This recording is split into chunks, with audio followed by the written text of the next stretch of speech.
ang highest form of love and sa physical form, ayan.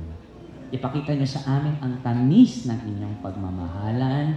Brother Joshua, ayan, you may now kiss your bride.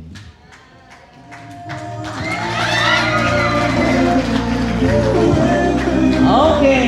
Sige, taas po natin ating mga kamay. Inihahaya po kayo, tumayong lahat. Sige po, tayo po tayo for benediction. Lord, keep them, bless them, make your face shine upon them. In the name of your Son, Jesus Christ.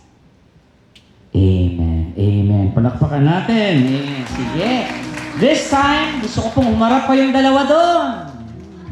I now present to you, brothers and sisters, family and friends.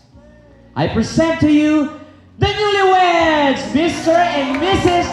Joshua and Anna Gail Soryao. Maraming salamat po sa lahat ng pumunta and God bless us.